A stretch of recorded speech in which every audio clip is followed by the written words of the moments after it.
Hallelujah. I've come to worship you, King of glory. I've come to lift up your name.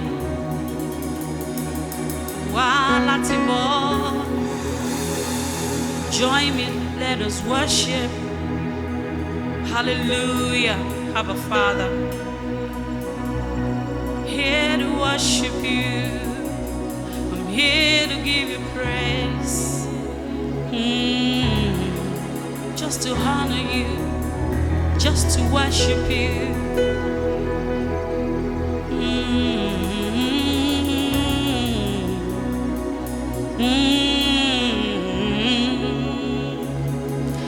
Hallelujah.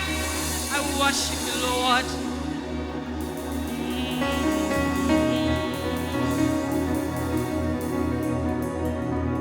Èmi yóò máa bọ̀ ìwọ nìkan lolúbọ ẹbọ mi agbára mi èmi yóò bọ̀ lèmi yóò máa bọ̀ títí ayé mi ò bàbá ìwọ nìkan lolúbọ ẹbọ mi agbára mi èmi yóò bọ̀ ẹbọ mi agbára mi èmi yóò bọ̀.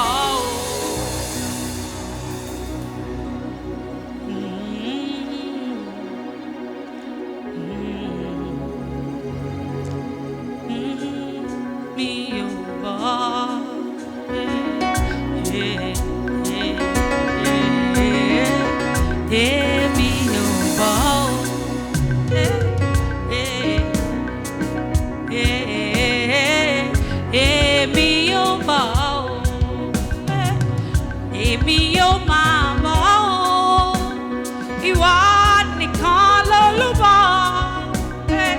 ẹbọ mi agbára mi èmi yóò bọ̀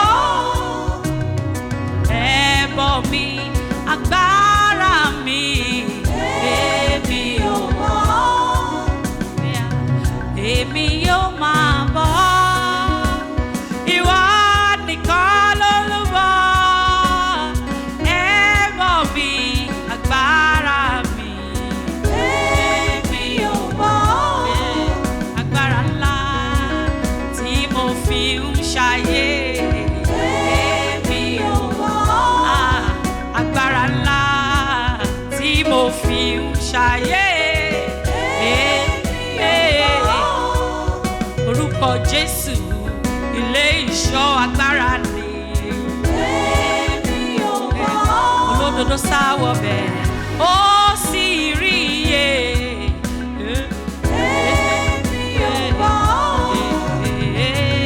agbára mi ilé ìṣọ́ mi ìgbàlà mi ìṣẹ́gun mi òpó kan ṣoṣo tí gbogbo ayé rọ̀ mọ́. Wọ́n bá wọn pè ọ́ títí tó fi jẹ́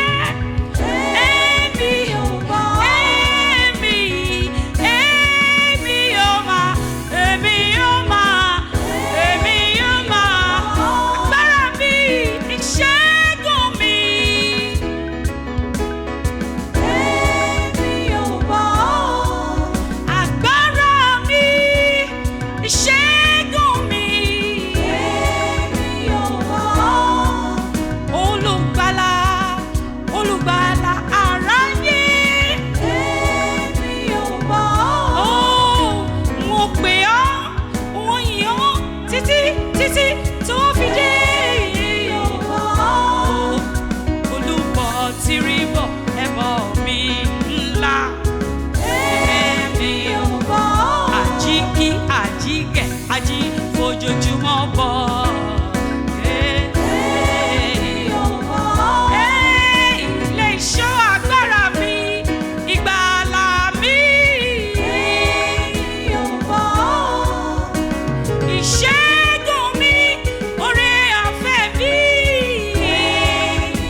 mímọ́ lógo ọlá rẹ o.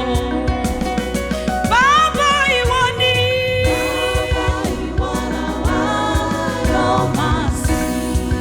Bàbá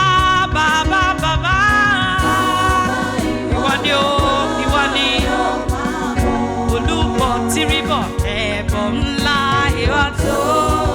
Ó fẹ́ mi, ó fẹ́ mi títí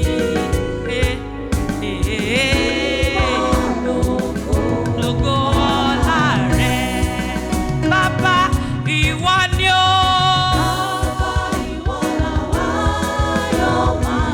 Bàbá ìwọ ni, ìwọ lèmi ó sìn.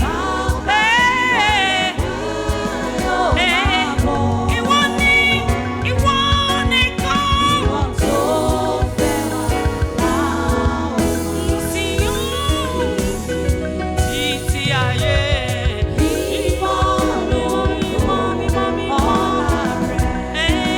Oya, take glory, Father.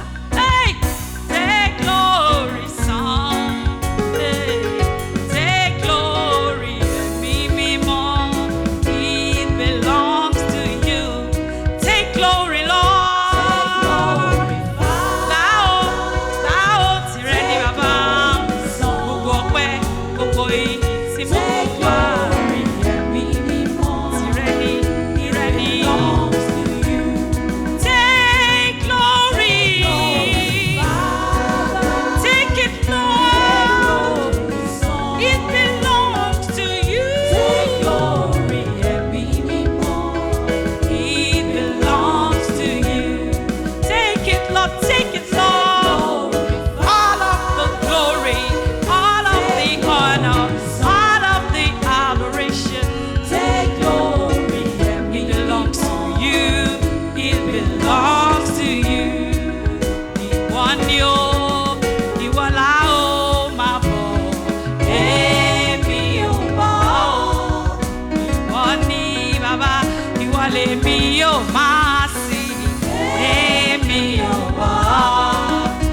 Mo pè ọ́ títí tó fi dé.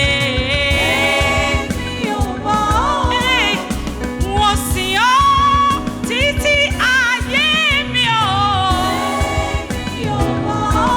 Àní mo sìn ọ́ títí ayé mi o. Ìṣẹ́gun mi, agbára mi. Olúbọ tìrìbọ ẹbọ ńlá ńlá ńlá. Èmi ò bọ̀. Èmi ò bọ̀.